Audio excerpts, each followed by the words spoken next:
When good people go dark. What if I told you that you, or someone you know, could transform from a kind-hearted, well-meaning person into something unrecognizable, capable of monstrous behavior?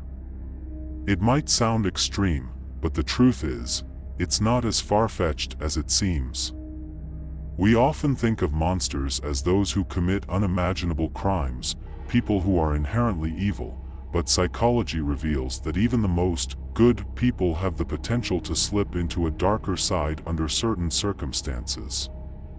Whether through societal pressures, psychological manipulation, or internal moral conflicts, anyone can fall victim to the forces that turn them into someone they never thought they could be. So, how does this happen? What makes good people, who care about others, who hold strong moral values, end up doing terrible things? Is it in their nature, or is it something external that drives them to act out in ways that betray everything they once stood for?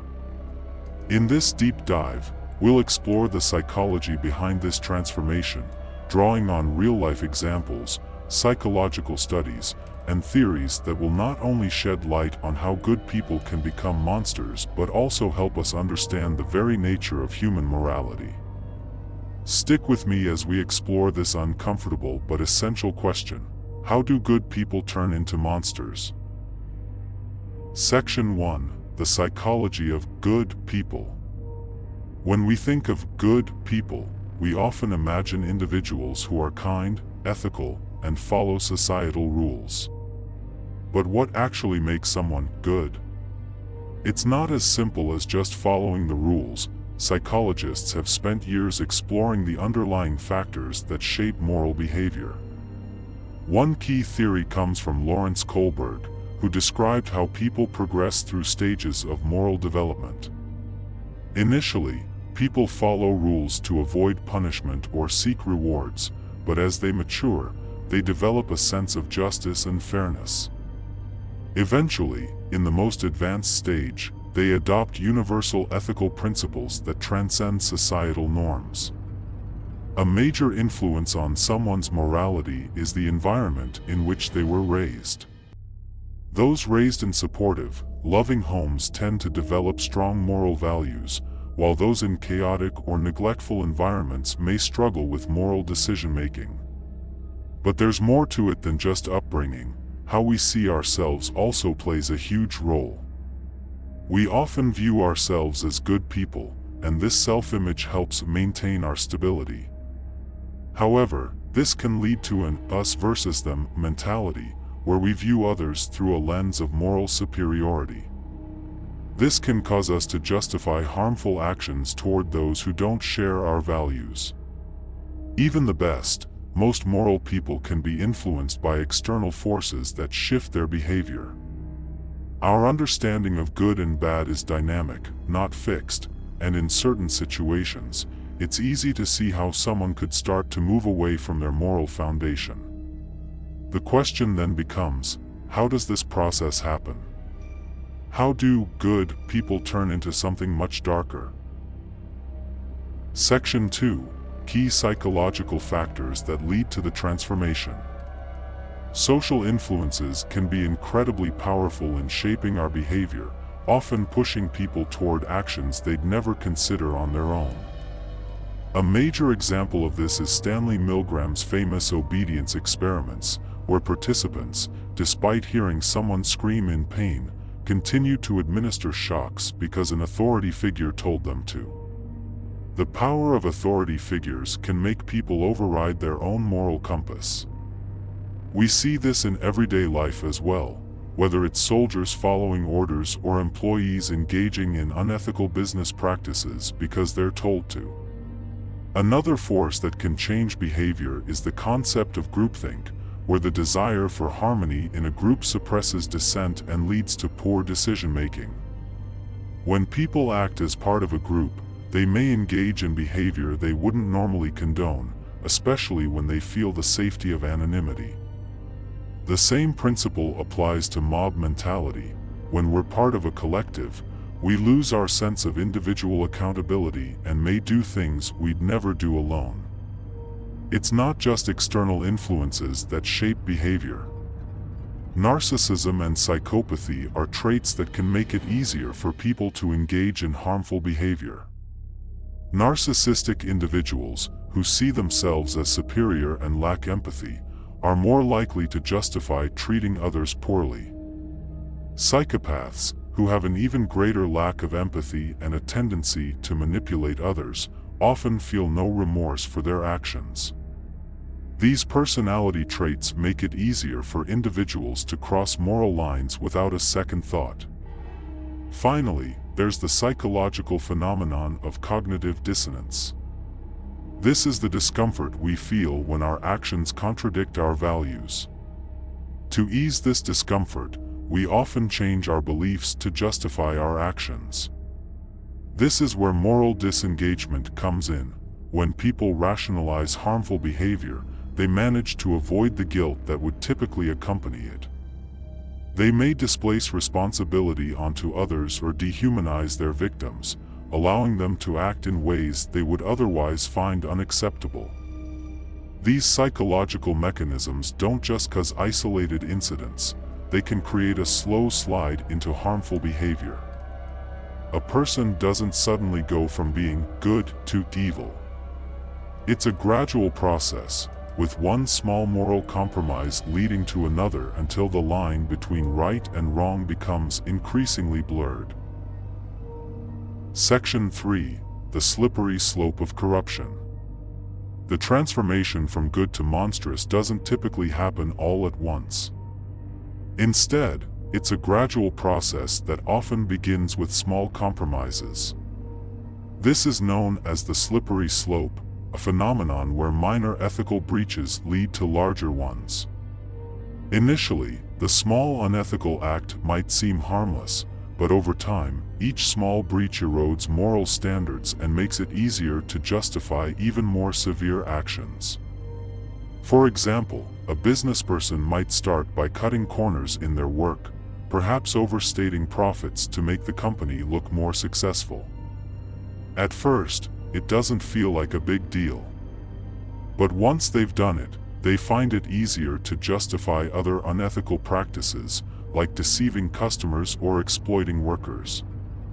The longer these small compromises go unchecked, the more desensitized they become to their own wrongdoing, and the more likely they are to cross the line into behaviors they would have previously deemed unacceptable. This process isn't just limited to individuals. It happens within entire organizations, governments, and even societies. Look at how some political leaders gradually shift from maintaining ethical standards to engaging in corruption. The key is that rationalization becomes easier with every step. People can justify their actions by saying things like, "Everyone is doing it," or "It's just a small thing, it's not that bad." This moral erosion can happen so subtly that the person who started out with good intentions may not even realize they've changed. In some cases, the shift happens because there are no external checks or accountability systems in place. Without a moral compass or someone to hold them responsible, people can fall further into the abyss of unethical behavior. This is why it's crucial for individuals and organizations to stay vigilant about their moral boundaries and hold themselves accountable. Without this self-awareness, even the best people can slip into behavior they'd never have imagined. Section 4. Case studies of good people turning into monsters. To fully understand how good people turn into monsters, we need to look at some real-world examples. These case studies demonstrate how normal, even moral individuals can be swept into monstrous behavior under the right conditions. One of the most infamous examples is Adolf Eichmann, a high-ranking Nazi official who played a central role in the Holocaust. Eichmann was, by all accounts, an ordinary man with a family. He wasn't a psychopath or a sadistic monster, he was a bureaucrat, just following orders. But through the process of moral disengagement, Eichmann convinced himself that he wasn't personally responsible for the atrocities he helped orchestrate. His belief in the righteousness of the Nazi cause, combined with the authority of his superiors, allowed him to act without conscience. This idea of the banality of evil, as coined by Hannah Arendt, shows how ordinary people can become perpetrators of evil when they become part of a system that excuses their behavior. Another case that highlights the potential for good people to become monstrous is the Stanford Prison Experiment. In this 1971 study, college students were randomly assigned to be either guards or prisoners in a simulated prison environment. Within days, the guards began to exhibit cruel, abusive behavior toward the prisoners, even though they had no history of violent tendencies. The experiment had to be shut down early because the participants' behavior became so extreme. The shocking takeaway here is that these were people who, under normal circumstances, would not have acted this way. But the situation, the authority they were given, and the power dynamics led them to commit acts they otherwise wouldn't have. There are also countless everyday examples of people who, under the right conditions, can turn from compassionate to callous. For instance, in workplaces, employees might start by adhering to a strong ethical code. But when a corporate leader pressures them to cut corners or overlook unethical practices, the pressure can become too much. Over time, the line between right and wrong blurs, and they begin to rationalize their actions. The same happens in situations of extreme conflict, such as in wars, where soldiers who once held strong moral values might engage in atrocities because they're part of a larger group or following orders. These case studies highlight a disturbing truth: it doesn't take a monster to commit monstrous acts. All it takes is a combination of social pressure, authority, and cognitive dissonance to turn someone from a good person into someone who can carry out terrible deeds. Conclusion: the thin line between good and evil. As we've explored, the journey from good to evil isn't as clear-cut as we might think. The transformation isn't about an inherent flaw in people but rather the complex psychological forces at play: social pressures, cognitive dissonance, the erosion of moral boundaries, and the powerful influence of authority. Even those with the strongest moral foundations can, under the right conditions, lose their way. What begins with a small compromise or a harmless rationalization can snowball into actions that betray everything a person once stood for. The key takeaway here is that we all have the potential to be swayed by external forces. We're not immune to the psychological traps that cause good people to become monsters. That doesn't mean we're destined to fall. Awareness and self-reflection can prevent us from crossing those moral lines. It's vital to stay vigilant about our own values and hold ourselves accountable, even in difficult situations. Ultimately, the true measure of a person isn't how they act when everything is going well, but how they respond when their ethics are challenged, when they face pressure, or when they're part of a system that enables them to act without consequence.